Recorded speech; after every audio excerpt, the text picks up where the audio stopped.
honrando al Padre, al Hijo y a su Santo Espíritu. Así partieron del monte de Jehová camino de 3 días, y el arca del pacto de Jehová fue delante de ellos camino de 3 días, buscándoles lugar de descanso. Y la nube de Jehová iba sobre ellos de día, desde que salieron del campamento. Cuando el arca se movía, Moisés decía: levántate, oh Jehová, y sean dispersados tus enemigos, y huyan de tu presencia los que te aborrecen. Cuando el arca se detenía, decía: vuélvete, oh Jehová, a los millares de Israel. Amén. Gloria al Señor. Íntimos. Algo tan importante para la nación de Israel, que mostraba la identidad de ellos, y su identidad se encontraba no en el tamaño de la población israelita. La identidad del pueblo de Israel estaba en su relación con Dios, en su intimidad con Dios. Eso generaba identidad. ¿Por qué? La gente, los demás países, las demás naciones les conocían a ellos no por otra cosa, sino porque la presencia de Dios estaba con ellos. ¿Y cómo lo sabían? Pues simple y sencillo: cuando ellos se enfrentaban como enemigos a Israel, se daban cuenta que no estaban enfrentándose directamente a personas, sino que había Jehová, el Dios Todopoderoso, hacía milagros, maravillas en la vida de Israel. La identidad de ellos estaba en Dios. Entonces, de ahí era básico la intimidad del pueblo para establecer una identidad, para identificarse directamente con el Señor, y eso permitía, era un pueblo fuerte, era un pueblo que estaba siempre haciendo la obra que tenía que hacer y agradar al Señor. Es bien importante cómo Dios establecía esto. Por eso el tema íntimo, porque el buscarle a Dios, el dejar ciertas cosas de su vida, el dedicar directamente 24 horas o un día completo para adorar a su Dios, decía mucho de Israel. Dios demandaba, hasta lo había hecho parte de sus preceptos, para que el pueblo intimara en su relación con Dios. Dios no solo quería estar ahí como el Superman de sus vidas, Dios quería ser un Dios real, palpable en la vida de cada uno de ellos. Y de ahí la importancia de la intimidad con Dios. Y esto a nosotros hoy en día nos trae también una enseñanza bíblica, porque ese es el objetivo de esta tarde. Una enseñanza bíblica en donde podemos entender que la intimidad de la iglesia, la intimidad del ser humano, le trae identidad. La intimidad con la iglesia de Dios, la relación con Dios, nos va a traer a nosotros una identidad definida. ¿Con quién se identifica usted? ¿Qué lo caracteriza? La iglesia en este tiempo oportuno es donde está manifestando quién es la iglesia en realidad. No lo que ha gritado, no lo que siempre ha dicho, sino cómo actúa la congregación. De acuerdo a con quién se ha identificado, esa es la identidad de la iglesia.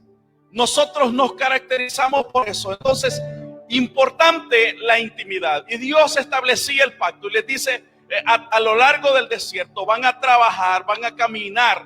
Los saca de Egipto. ¿Y qué es lo que los iba a mantener? Hasta este tiempo se han hecho, he visto muchos documentales.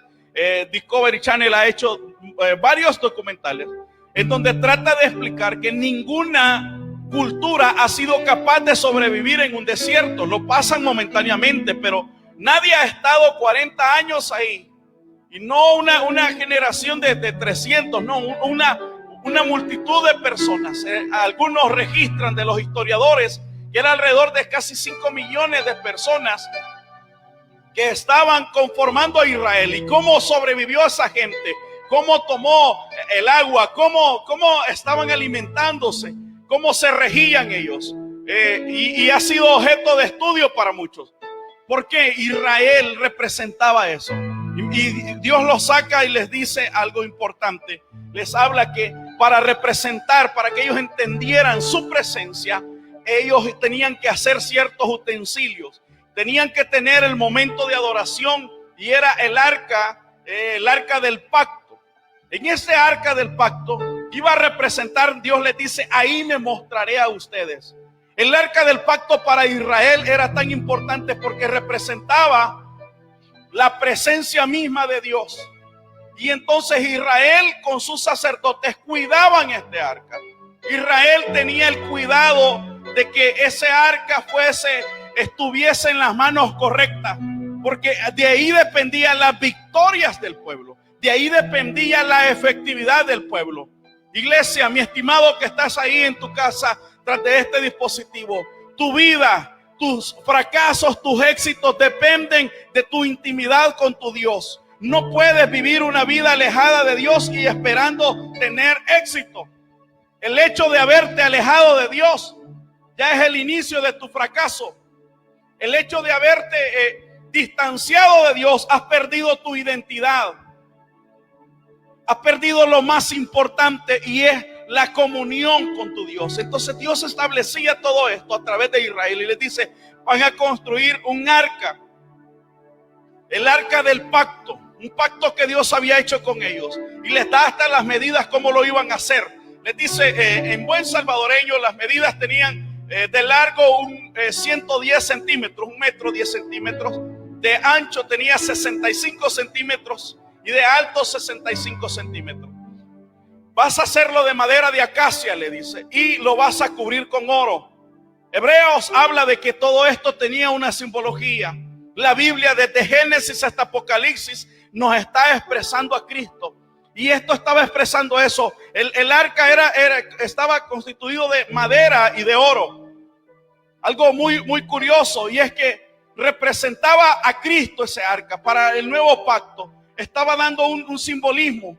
Porque la parte de la madera significaba la parte humana de Cristo, y el oro significaba la parte divina, lo que los teólogos le llaman el carácter hipostático de Cristo. 100% hombre, 100% Dios. Y ahí Dios estaba en ese momento, estaba enseñándole al pueblo la importancia de tener a Dios como identidad de ellos. Y les dice: yo me mostraré a ustedes. Y en ese arca ustedes tienen que cuidarlo. Los sacerdotes van a tener que cargarlo en sus hombros. Abajo de ese arca había que hacerle unos anillos donde se introducían dos varas para que ellos los cargaran en sus hombros. Y eso representaba a Israel, que Dios estaba con ellos. La presencia misma de Dios descendía. Entonces Dios le dice: van a tener ese arca de pacto para que se acuerden que ustedes tienen intimidad conmigo, que ustedes están cerca, están cercanos a mí, que no son un pueblo ajeno, son un pueblo muy conocido de mi presencia, y yo me mostraré a ustedes. Entonces, al interior de ese arca, Dios ordenó que se le introducieran 3 cosas bien llamativas. Primero, eran las tablas de la ley. Segundo, contenía ahí lo que era el maná que Dios proveyó como el alimento en el desierto. Y tercero, en una recipiente de oro se había metido el maná. Y tercero, la vara de Aarón, que esa vara es la que reverdeció. Entonces Dios les decía: dentro del arca guarden este pacto, guarden el arca del testimonio. Y los sacerdotes, cuando se muevan, y dice en el versículo que leíamos, que cuando se iba a mover el arca, representaba que la presencia de Dios se movía. Entonces los sacerdotes iban adelante y ellos se movían, y cuando ese arca se movía, significaba que había que moverse. Cuando la presencia de Dios iba adelante, ellos iban buscando intimidad con su Dios. El objetivo era que las naciones entendieran que Israel tenía el arca, que tenía la presencia, y eso le daba valor e identidad a Israel. En este tiempo, la presencia de Dios es lo más valioso que la iglesia tiene. La presencia de Dios sigue siendo lo más valioso que la iglesia del Señor tiene, porque sin su presencia, usted y yo no somos nada. La iglesia pierde valor, pierde fuerza, pierde poder si no tiene la presencia misma de Dios. La presencia de Dios es lo más valioso que la iglesia de hoy en día tiene. Por eso debemos de cuidar su presencia. Debemos de intimar, no alejarnos, no ser ajenos a su presencia. Lo más valioso que tú puedes tener en tu vida no es lo que está dentro de una cochera, no es donde estás viviendo, no es el dispositivo en el que estás viendo esta señal. Lo más valioso que tú y yo tenemos es la presencia de Dios en nuestra vida, porque eso hace la diferencia. Eso va a marcar un antes y un después de cada uno de nosotros. Así es que, iglesia, si tú tienes a Dios, no te preocupes. Tienes lo más valioso en este mundo, la presencia de ese Dios. Aleluya. Por eso es importante el acercamiento. La iglesia de hoy en día, usted no puede decir, me dejaron, me desampararon. Entonces usted no tiene presencia de Dios. Usted y yo debemos de preocuparnos que algo debe de estar seguro en nuestra vida, y es la presencia de Dios. ¿Qué le pasó a Sansón? Dice que no se dio cuenta cuando el espíritu se quitó de él, se apartó. Eso fue caótico para Sansón. No darse cuenta de que había una presencia. La falta de intimidad de Sansón no le permitió darse cuenta. Estaba adormecido. Y hay algo que genera en nuestra vida los vicios. Las cosas que Satanás lleva es adormecer parte de nuestra vida. Somos alma, cuerpo y espíritu. El pecado viene para adormecer. Los vicios lo que hacen es que ya la persona, su sistema ya no siente. Ya el sistema nervioso ya no percibe. Entonces al dejar de percibir, entonces esa persona ya perdió, está muerto en vida. Y eso es lo que pasa también de forma espiritual. Cuando ya no percibimos la presencia de Dios, lo habemos perdido todo. Repito, nuestro mayor beneficio, nuestro bien más grande es la presencia de Dios en la iglesia. Una iglesia poderosa se va a caracterizar por contar con la presencia de Dios en su vida. Una familia de poder se caracteriza que no está sola, y lo más valioso que ellos tienen es la presencia de Dios. Por lo tanto, debemos de cuidar que esa intimidad esté al 100% en nuestras vidas, porque de ahí dependen los fracasos o el éxito de la familia. Ahí depende el fracaso o el éxito de tu vida. Ahí está todo. Lo más valioso que tenemos, intimidad con el Señor. Gloria al Señor. Eso es lo más especial. Entonces Dios les dice, el arca va a ir delante, porque representa que yo voy delante y ahí me mostraré a ustedes. Tenía una tapadera, como le decimos, le llamaban el propiciatorio. Y yo me mostraré, será el trono, dice. Yo me mostraré a ustedes. Y dice, eso se representaba como una nube que aparecía para Israel. Y ahí se movía la presencia de Dios. En el día y en la noche era evidente. El pueblo reconocía. El pueblo sabía que lo más importante que tenían para poder luchar contra las naciones era la presencia de Dios. ¿Y por qué contenía esto? Bueno, primero, curiosamente, las tres cosas que contenía el arca surgieron en medio de una situación de rebeldía. Primero, las tablas de la ley. Si usted se recuerda, cuando Moisés desciende del monte Sinaí, después de traer las tablas de la ley, él descendió, y lo que pasó es que el pueblo había hecho un becerro de oro. Mire, las tablas de la ley eran un recordatorio de la ley de Dios. Eran alrededor de 363 leyes que Dios había dado a cada uno, pero a través de los 10 mandamientos eran los centrales para que ellos se rigieran. Cuando Moisés baja, encuentra una nación que había olvidado la intimidad con Dios. ¿Y qué había hecho? De las bendiciones de Egipto, del oro que se les dio de Egipto, ellos tomaron una mala decisión. ¿Y qué hicieron con ese oro?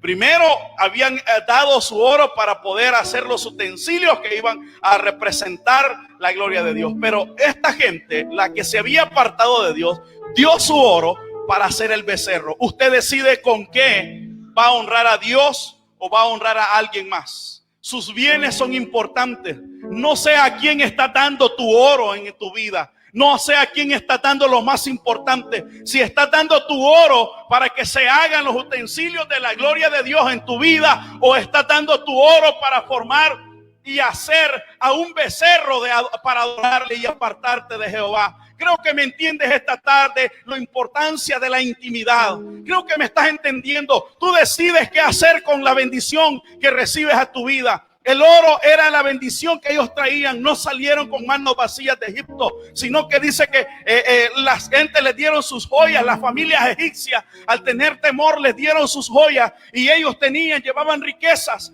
Y esas riquezas en el desierto, ellos decidieron para qué utilizarlas. Para darlos a los utensilios del tabernáculo. Y otros la ocuparon para dársela y construir su becerro de oro. Lo que me estás entendiendo esta tarde, lo que la palabra de Dios nos dice. Y es que tú decides qué hacer con la bendición. Tú decides si honrar a Dios. Honrar, la palabra honrar quiere decir hablar en bien de. Cuando honramos a Dios estamos hablando en bien de Él. La intimidad es importante en nuestra vida. Honrarle es decir, con lo que yo hago, hablo en bien de Dios. Tú decides si estás haciendo el becerro o estás dando para el tabernáculo de la bendición de la presencia de Dios. Y el arca estaba hecha de madera de acacia, cubierta de oro. Le dije que representaba, en Hebreos 9, también habla con respecto a este pacto. La parte divina y la parte humana. Lo que Dios iba a representar. Entonces las tablas de la ley, Deuteronomio 10:3. Dice, hice un arca de madera de acacia y labré 2 tablas de piedra como las primeras y subí al monte con las 2 tablas en mi mano y escribió en las tablas conforme a la primera escritura los 10 mandamientos que Jehová os había hablado en el monte en medio del fuego. Este arca contenía las tablas de la ley. ¿Qué eran? La ley que iba a regir al pueblo. Las normas morales simbolizaba el pacto de Dios con el pueblo, donde estaban sus promesas, pero también estaban las maldiciones al desobedecer. Dios ha dejado su palabra como la única regla infalible de fe y conducta para que se rija nuestra vida y nuestros valores espirituales, para afectar en nuestro carácter, para afectar en nuestra conducta a las personas que nos rodean a través de la palabra de Dios. En este tiempo, esas leyes representan la palabra de Dios, la presencia de Dios. No podemos prescindir de ella sin la palabra de Dios. Esta palabra contiene las promesas, más de 1000 promesas para nuestra vida. Te dije, lo más importante que el pueblo, que la iglesia tiene, no es los edificios, no es la fachada, no es la silla, no es el aire acondicionado, no es la forma como toca el ministerio de alabanza. El valor agregado, lo más importante que la iglesia tiene hoy en día es la presencia de Dios, porque de ahí va a determinar si una iglesia es altamente efectiva o está en fracaso. La presencia de Dios llenaba y estaba con el pueblo. Y Dios les dice, yo me mostraré. Lo segundo que contenía el arca era el maná. Éxodo 16:33 le dice, dijo Moisés a Aarón, toma una vasija y pon en ella un gomer de maná y ponlo delante de Jehová para que sea guardado para vuestros descendientes. Y Aarón lo puso delante del testimonio para guardarlo como Jehová lo mandó a Moisés. Oiga esto, así comieron los hijos de Israel maná 40 años. Hasta que llegaron a tierra habitada, maná comieron hasta que llegaron a los límites de la tierra de Canaán. El segundo aspecto que contenía el arca, la presencia de Dios, estaba y era la misma provisión de Dios, el maná. El maná representaba el alimento que Dios les dio. Te dije que las 3 cosas curiosamente hablaban acerca de la rebeldía de Israel. Las tablas de la ley hablaba con respecto a lo que se había hecho y era el becerro. Ahora en el maná, el pueblo, ¿qué es lo que hizo? Dios les envió de comer en el desierto ese maná, y dice que los israelitas lo modificaron, lo molían y hacían diferentes cosas. O sea, empezaron a hacer no con el permiso de Dios, sino que ellos quisieron cambiar sus propios alimentos y empezaron a desear y a decir, ya estamos cansados de la provisión de Dios, ya no queremos este maná. extrañamos los ajos, los pepinos y los puerros de Egipto que comíamos de balde, dijeron. Y ahora solo este maná. Menospreciaron la provisión de Dios. El maná representaba eso, que Dios había provisto, había dado a ellos. Ellos mismos decían: nosotros hemos recibido ese maná, pero lo habían desechado a Dios. Y ese maná era la provisión de Dios. Entonces Dios les cambió todo eso. ¿Por qué? Porque ellos habían rechazado.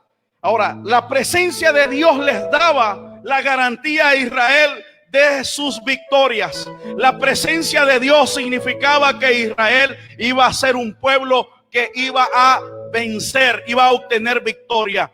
¿Y por qué? Porque su presencia iba a estar. Israel tenía que cuidar el arca del pacto. La iglesia hoy en día hay una garantía, y es la presencia de Dios. Lo que debemos de cuidar como iglesia, como pastores, como líderes, como miembros, como parte de la iglesia, lo que debemos de cuidar es que la presencia de Dios no se vaya de nosotros, porque eso trae el poder para la iglesia hoy en día. Y ese poder es tan grande que ni las puertas del Hades, dijo Jesús, van a prevalecer en contra de la iglesia. Ni la muerte, ni la destrucción, ni pandemias, ni plagas podrán prevalecer y destruir a la iglesia, porque es una iglesia poderosa, porque cuenta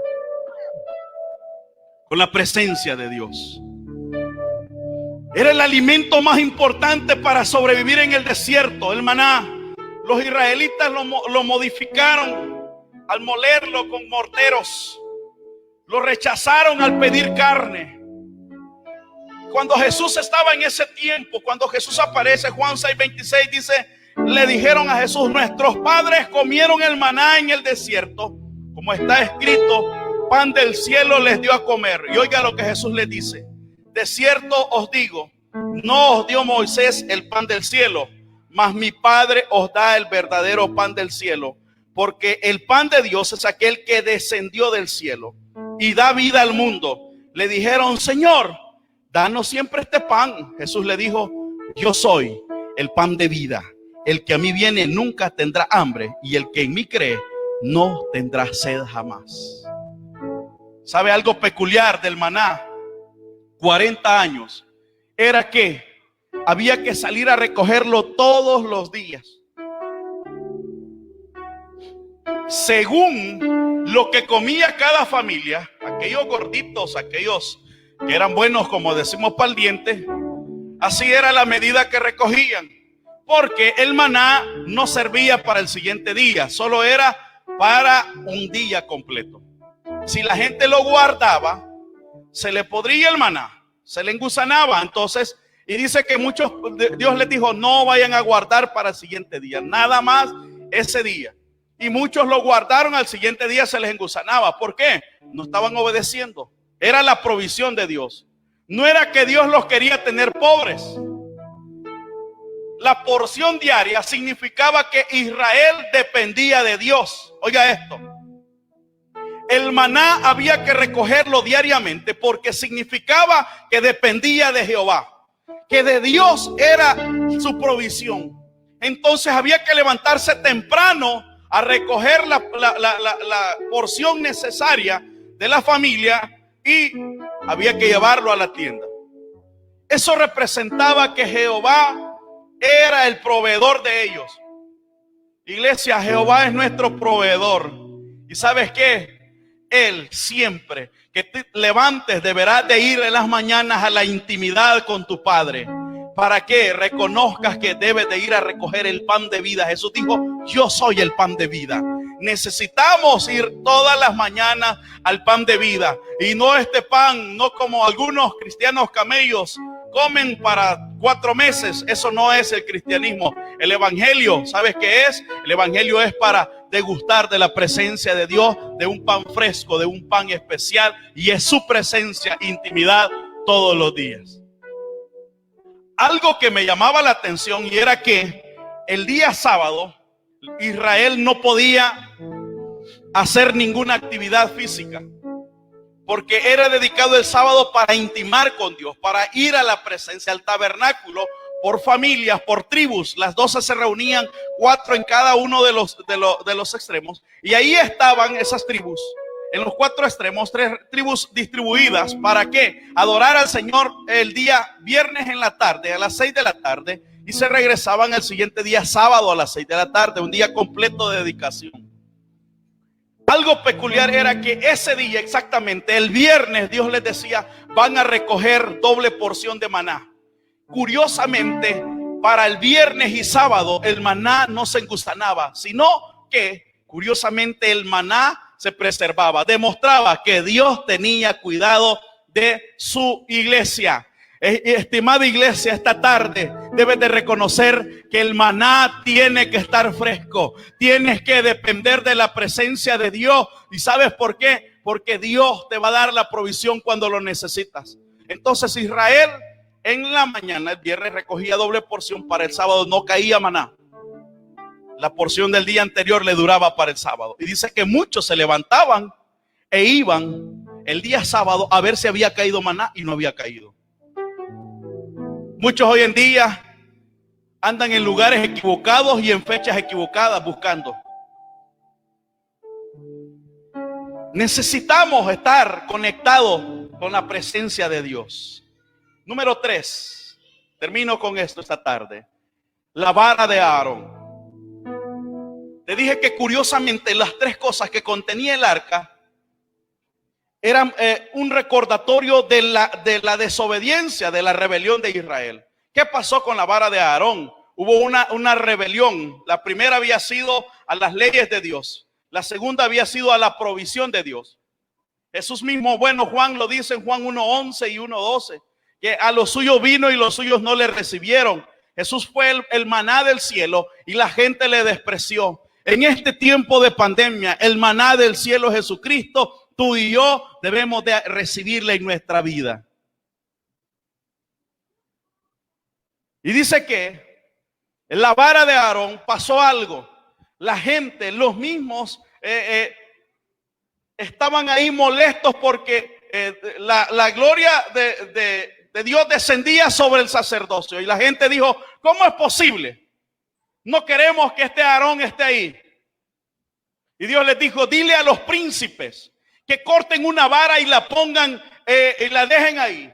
Y al siguiente día, una vara ya obviamente muerta, ¿verdad? La evidencia es que a quien la vara reverdezca para el siguiente día, a ese yo me voy a mostrar, y ese será el encargado del sacerdocio de Israel. Mire esta lección, qué curiosa, qué importante para nuestra vida. Dice que, y aconteció, dice Números 17:8, que el día siguiente que vino Moisés al tabernáculo del testimonio, he aquí que la vara de Aarón de la casa de Leví había reverdecido, echado flores y arrojado renuevos y producido almendras. ¡Wow!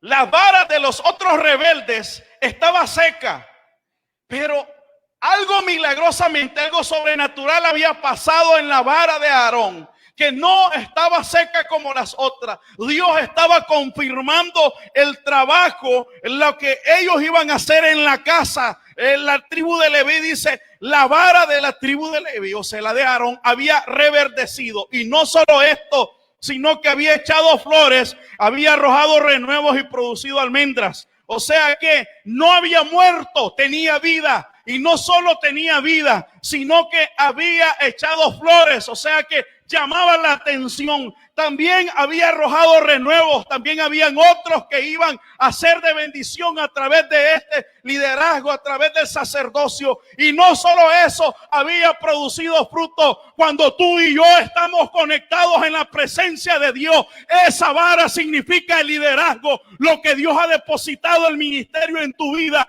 Cuando Dios está en tu ministerio, aunque otros estén criticándolo, aunque otros estén menospreciándolo, Dios siempre va a manifestarse y va a hacer reflorecer y va a hacer que produzca, que reverdezca tu ministerio en medio de la crisis, en medio de la situación. ¿Sabes por qué? Porque Él confirma hoy tu llamado, Él confirma tu liderazgo. Ya no se determina por pandemia o sin pandemia. Tu liderazgo es porque cuenta con la presencia de Dios. Aleluya.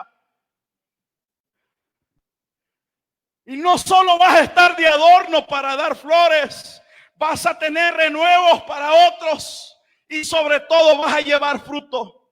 Y en esto se caracteriza la iglesia, en que dice: en esto glorificarán al Padre, en que vayáis, dijo Jesús, y llevé mucho fruto. Hermanos, qué especial. Las otras varas de los rebeldes estaban secas. No había pasado nada, pero en la vara de Aarón, entonces Dios le dice, como muestra de lo que yo he reconfirmado, el ministerio levítico, ahora pondrás esa vara reverdecida, esa vara que también trajo renuevo, echó flores y produjo fruto. Esta tarde te digo, cuando tú tienes la intimidad con el Señor, no te preocupes, vas a dar fruto. Las estadísticas, no te preocupes. Una iglesia saludable va a dar fruto. En discipulado hemos visto esto. La preocupación del agricultor de su cosecha es que esté saludable. Porque si está saludable, obviamente dará fruto.